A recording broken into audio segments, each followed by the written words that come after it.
Hey everyone, John Gonzalez here from MLive.com. Welcome to a special podcast. Today we have the season 10 winner of American Idol. That was way back in 2011. Scotty McCreery is joining us today. He's a big country music star. He's got a new single that's skyrocketing up the charts, and it's also very personal. Let's hear, let's get caught up what's happening with Scotty McCreery. Scotty McCreery, how you doing, brother? I'm good, man. How about yourself? I am doing great. It's been a long time since we've hung out together. I think the last time we hung out, it was in Kalamazoo, Michigan. Okay. Was that the Facebook Live? That was the Facebook Live. Yeah, good memory. All right. Yeah, I'll try. A lot has happened. Yeah, all good. A lot has happened in your life since then. Holy cow, this new record has done great for you this year, and the current single, this is it. Holy cow! I mean, did you expect this kind of reception from your fans and from country music fans? Yeah, I really don't. I didn't know what to expect with this one. It has been an incredible year, and starting off with 5 more minutes doing that, and then getting married, and then this song. But to me, I was almost a little wary of putting the song out there because it was so personal to me and Gabi, and just it's our story and all that. And didn't know if other folks could relate to it as much as we could. But that's been the awesome part about this song, is watching it go up the charts and hearing people every night telling me we're getting married in a few months, we're going to use this in our wedding, and this will be our first dance song. And it's like it's really cool to see a lot of folks latch on to our story and relating it to their own.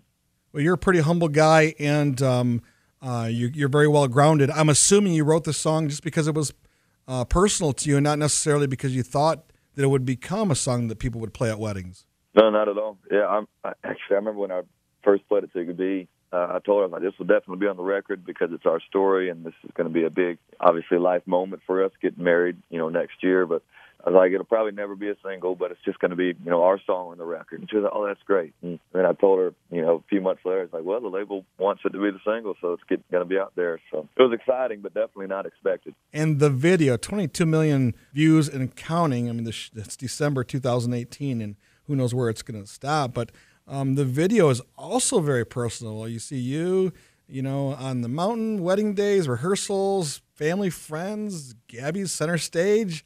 It has to be also pretty special to be able to watch that video. It was, yeah. I think me and Gabi are about 1 million of those 22 million views because we watch it all the time, just reliving our big day. But, yeah, it's definitely a different take on a music video. But for us, if we're going to put out this song as a single, and it's our story about our engagement and our wedding, me personally, I just didn't want actors and actresses kind of doing that for us. I wanted it to be us. So, but it's the first video we've ever done that's like a one-take thing. You can't cut and redo it. It's just kind of whatever you get, you get.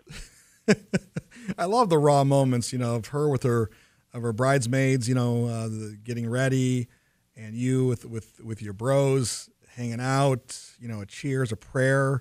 It just, I think anyone can relate to that's getting married this year, right? Or anytime, really. Yeah, it's just what happened on our wedding day. Was captured on video.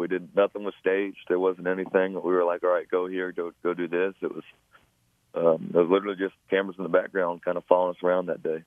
If you're just tuning into this podcast and going, okay, well, that's Scotty McCreery. I know that voice. It's a very familiar voice. Scotty, you've grown up in front of America's eyes, really, back from American Idol when you won season 10 in 2011. You were just a kid, teenager. Now you're all grown up. You've been to college. You're married. You're touring.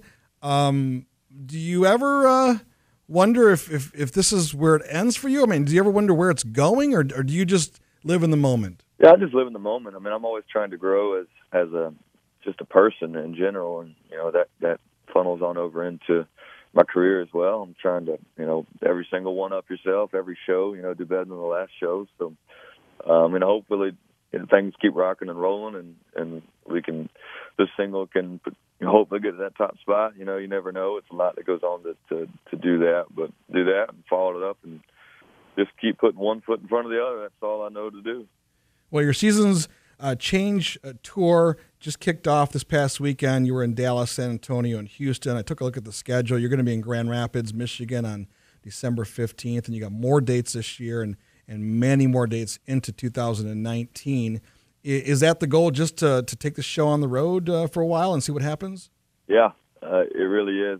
I woke up this morning to 5 more dates on the schedule, so it's we're going to be on the road a lot next year, and a luckily for me, my wife's a nurse, so she can come out on the road. She does like 2 days and then 3 days, so it works out a lot actually to where she can come on the road with me. So that's great as far as us personally, and we're just going to keep on doing our thing, man. I mean, all we know to do is make music and then sing it for our fans, and they've given us the opportunity these last few years to do that, so really thankful. Well, I'm going to ask you a personal question. I hope you don't mind, but my oldest son, got married a year ago, and they're expecting their first child in April. They were living in Richmond, Virginia. She's originally from South Carolina, and obviously my son's from Michigan. But my territory. What's that? That's my territory. Yep. Well, they wanted to be near family, and they don't have family in Richmond. They don't have family, so they wanted to be either closer to Michigan or closer to her family in the Carolinas. So they moved to Charlotte, North Carolina. Oh, hey, that's just right down the road from me, man. So, being someone not very familiar with North Carolina, I think I've just been driven through the state. What do you? I mean, you're born and raised there, and you're living there. What do you love about that state?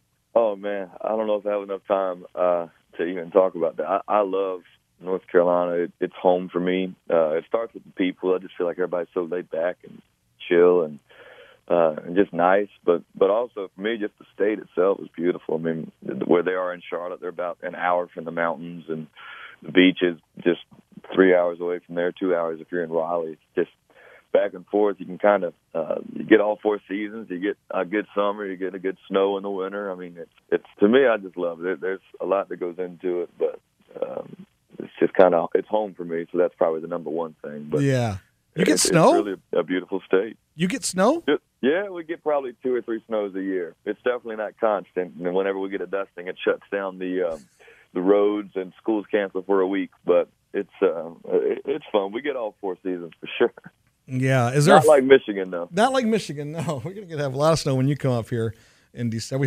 We had a lot and it's gone away, but we'll get more soon enough. But is there one food when I go to visit him in Charlotte I got to have, or something that's just such a North Carolina staple? To me, it's all about the barbecue. Now, over there in Charlotte, you're going to get more of the Western sauce, where it's more tomato-based. But if you drive a little closer over here to Raleigh, you'll get the Eastern sauce, and that's what North Carolina is known for, the vinegar-based, really clear kind of barbecue sauce, and that's the good stuff.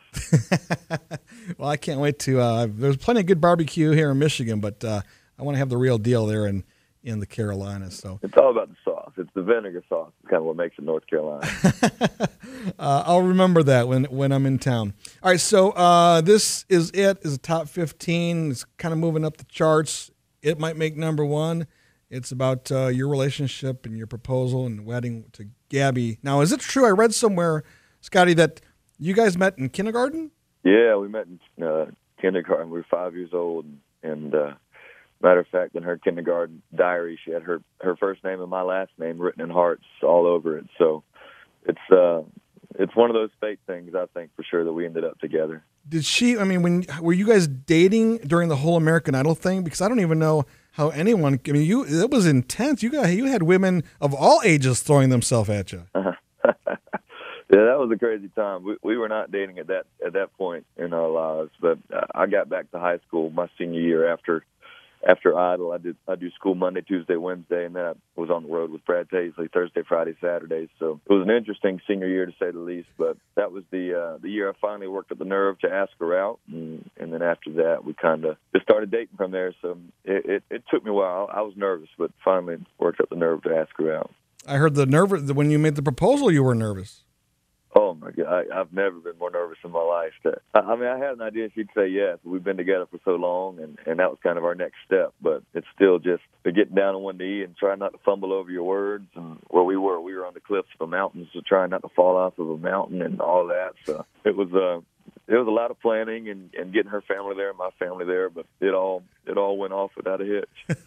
All right, Scotty. Well, I really appreciate your time and everything. We look forward to that show. Are you going to be up here for several dates, or how does this tour work? Yeah, it's kind of like the get in the morning and leave at midnight kind of tour. We're busy on this thing, but we're excited to be up there for Grand Rapids for a good show. They're always really great to us up there. The fans are great, and they always come out in droves, and so I think to be a packed show, a fun show, and definitely one we're looking forward to. I know you're going to be in Cincinnati, Chicago and Cincinnati, then Grand Rapids, then Milwaukee, Atlanta. So we're lucky in Grand Rapids to get a date. So we really appreciate you coming here. Is there anything else that you want to add? Man, you covered it, but I don't know. It's going to be, if you've seen us before, this show is definitely, it's different for us. We're trying a lot of new things. We got a new set with new lasers and lights, you name it. So it's a different look for us, but we're really enjoying ourselves. All right, well, let's make sure we do one of those Facebook Lives to give fans even more behind-the-scenes look when you get here to Grand Rapids, all right? Yeah, heck yeah, man, absolutely. All right, Scotty, good talking to you. Hey, you too, John. You have a good one. Take care. Thanks again, Scotty. Appreciate it. Looking forward to the show. It is December 15th, 2018 in Grand Rapids at 20 Monroe Live. If you want to see the full itinerary, go to ScottyMcCreery.com for more tour information. If you want tickets to the show, real simple, 20monroelive.com. It'll take you to the website as well. And like I said, look forward to our Facebook Live. It'll come up on December 15th. Talk to you later. This is it.